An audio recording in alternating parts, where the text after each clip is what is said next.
Hello you guys, welcome to my channel, or welcome back to my channel. For those of you that don't already know me, my name is Brittany. If you're new here, feel free to leave a like, drop a comment, and consider subscribing because it'd really help me out a lot and it'd be pretty cool. I don't post too often, especially as of lately, and I'm sorry for that, by the way. I'll get into that in a minute. So I won't really annoy you too much, so feel free to hit that little bell to get notifications for every time I post because it's very rarely. So, the reason I've been gone as of lately, let me adjust this really quick. I got a new job. The first time my teachers ever asked me what I wanted to be when I grew up was probably in like kindergarten, and I told them I wanted to be a veterinarian. At the time I didn't know the difference between a veterinarian and an exotic veterinarian, which if you didn't know either, an exotic veterinarian tends to pretty much all types of animals, domesticated or not, whereas a regular veterinarian only tends to domesticated animals, typically, which are cats and dogs. And it pretty much just cuts off right there. So as I got to about 13, 14, I kind of realized I wanted to be an exotic veterinarian, not a regular veterinarian. Not that there's anything wrong with them, it's just I've never really been a cat or dog person. I really like exotic animals, and I have a passion for caring for them and stuff. So yeah, anyway, for today's video I pretty much figured I'll show you guys, give you guys a little glimpse into what I've been doing. What's been preventing me from posting to YouTube regularly. I've been getting a lot of comments on my more popular videos, like you guys already know, and they've been saying, hey, are you still active on YouTube? Because I just haven't really been posting much, and the videos that I have been posting are subpar to say the very least. So hopefully this video will be cool to you guys, and you guys can maybe see, if this is something you're interested in, then keep watching. I'm basically just going to show you guys what I do on a day-to-day basis for my job, what I basically get paid to do. So basically this is just a video of a day in the life of an exotic veterinarian technician. If you guys want, I can make a video on how I got this job. Just leave a comment, leave a like if you are interested in seeing more videos about my new job and what I do and stuff. I really love it, let me just say that. This really was my dream job growing up, and I finally got my dream job, and it feels really cool. Like, I'm in a really weird place in life right now. Like, everything is finally coming together as I thought it should, and I never thought that I'd be alive to see that happen, to be honest. So it's kind of weird. I don't really know how to react. It's a really weird feeling to just feel content with where I'm at in life.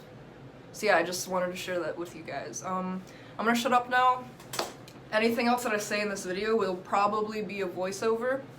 I'm basically just gonna throw in some clips here about what I do on a day-to-day basis.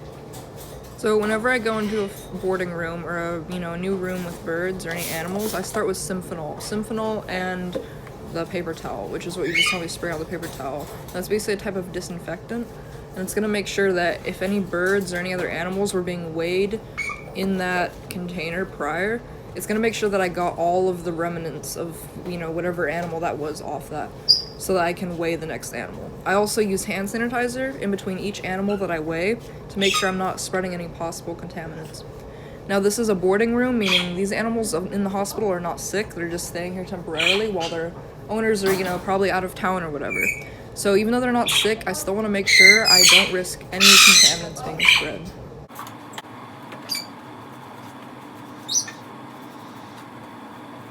Please keep in mind every bird has a different personality, so some birds will step up immediately when you put your hand in, and they'll step right onto the scale, and other birds will fly away, and then you basically just have to kind of follow them around the room and get them to step up.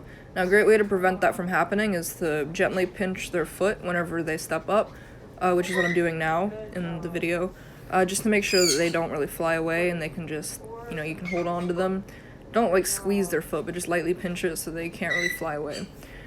Some birds will fly away no matter what, you literally can't set them on the perch, so that's when you have to use the bucket, which you'll see in a few minutes. After I get the weight, I pretty much just write it down onto that patient's file, and then I put it back into the folder in order, and then I move on to the next one, and I just continue weighing each of them, and then jotting down the weight.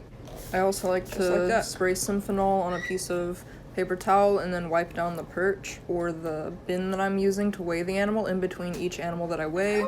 Also just to, again, decrease the chance of cross-contamination should any of these birds, have anything. Also, notice me taking out each of those little cups. Those cups are all full of fruit. In the morning, all of the birds get a cup full of veggies and occasionally fruit. So you want to take that out because I work the afternoon and night shift, meaning whenever I come in, I have to take out the fresh veggies and fruit because they're left over from the morning, and you don't want to have them in there all day long.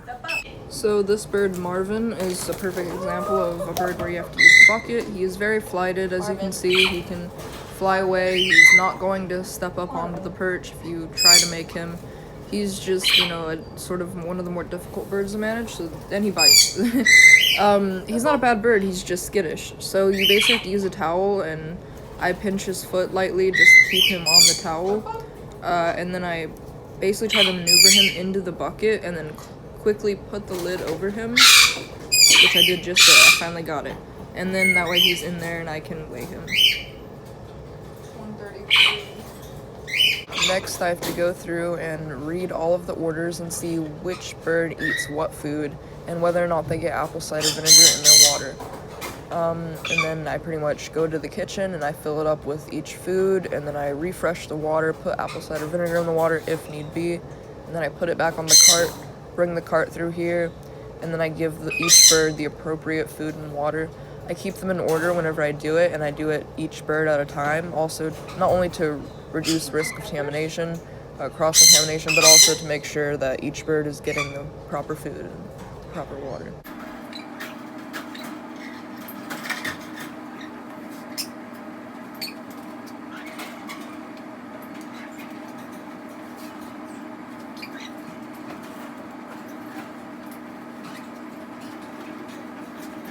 Okay, so there are 7 o'clock medications, 12 o'clock medications, 5 o'clock medications, and 8 o'clock medications. Right now we're doing 5 o'clock medications because I typically work in the afternoon. Now, to start with the medications, you always want to read whichever specific animal's chart that you're doing. This particular bird has quite a few meds, so this is going to be a really good example.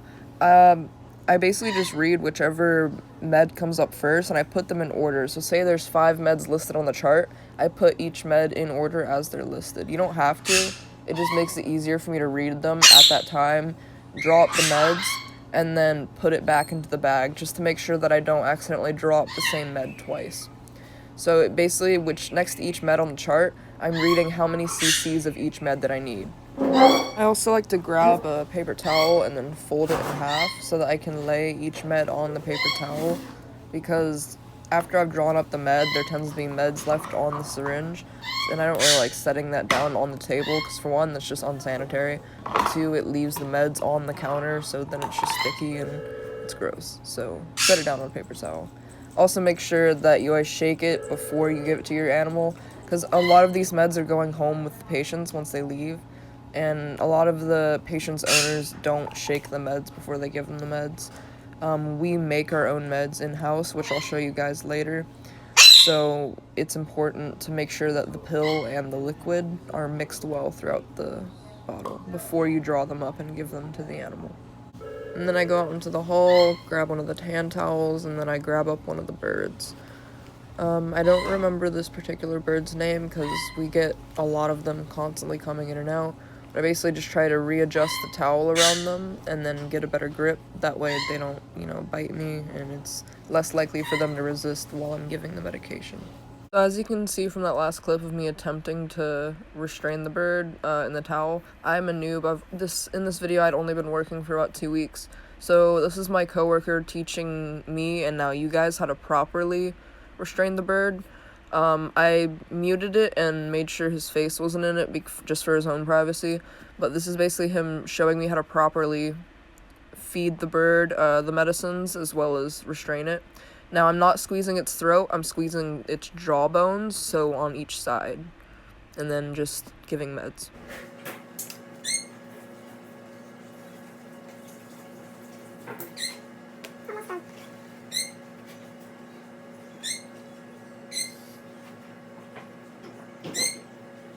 The smaller the bird, the easier it is to give meds. Once all of the animals have been fed and or medicated, what's pretty much left is just cleaning cages, cleaning dishes, cleaning laundry, just, you know, remedial tasks that really need to be done because there's a lot of them.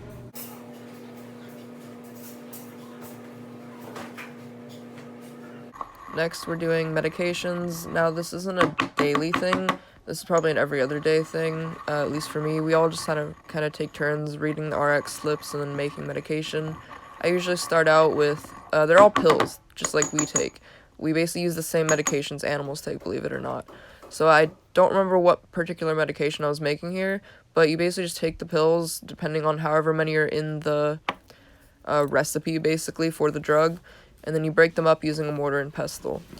I'm pretty much using a stick to scrape off all of the remnants and using paper towels to wipe off all the remnants from the tools that I just used, mostly because I don't want the next person after me to overdose their medication or overdose an animal. Now, there's a little sort of cheat sheet to the right that I'm reading. It tells you exactly what type of bottle each medication should be stored in, because certain medications are light sensitive, so then you'd need a brown bottle. Others aren't, so then you can use a clear one. Now this one is light sensitive, so I need to use the brown bottle. And I pretty much just take the little funnel that I got out, that I dried off, and I'd put it inside of the bottle, and then I take the medication that I just ground up in the mortar and pestle, and then I'm going to use the stick and very, very carefully empty it into that funnel into the bottle.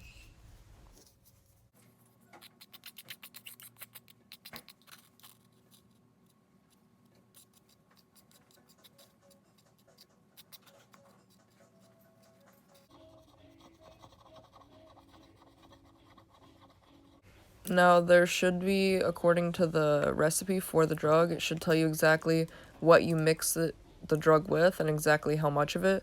Now, this one said to mix it with OraSweet, so I'm pulling up however many cc's of OraSweet to put in with that medication. Now, the flavoring, which is what OraSweet is basically just something to help make it easier for the animal to accept the medication, because just like us, you know, medicine doesn't taste good, so we try to make it taste as good as possible. That, and it just makes it easier for the owner to give it to their pet. That's kind of the whole point of grinding up the pills, too. Just animals they can take pills, it's just not as easy to get them to. And then I basically just shake it up really well, because that's really important considering we're making our own drugs here. And you really want to make sure that it's all evenly distributed. I usually take the stick as well and stir it really, really well just to make sure none of that is still caked at the bottom. Especially since this is a dark container and you can't just see through it to make sure that all of it's mixed well. You have to actually just stir it all really, really well just to hope that you got all of it thoroughly mixed. And then once the medication's made, I pretty much just cut the label. This just makes it small enough to where it can fit on the tiny bottle, because I can't just stick that whole label on there. It's bigger than the bottle itself, so yeah. Pretty much just making a label now, which is pretty boring, so I'm not going to show you all of that, and I just stick it on there. And that's pretty much all for today's video. There are some days where I get called into surgeries to assist with surgeries, and I get called into rooms to assist with, you know, people coming in and bringing their animals in, and I see their animals. So I do all of that as well. It's just that's not always on a day-to-day basis. And I don't really want to show surgery stuff here yet, because I don't want this video to get demonetized. So yeah, there will be more videos in the future, if this is something you guys are interested in. It's just, right now, this is really just a day-to-day, you know, a day in the life, so I didn't want to add everything, because that's just not a day in my life. So yeah, anyway, like, subscribe, and comment for more if you liked what you saw today. As always, please be safe, please have an amazing rest of your day, and be nice to somebody.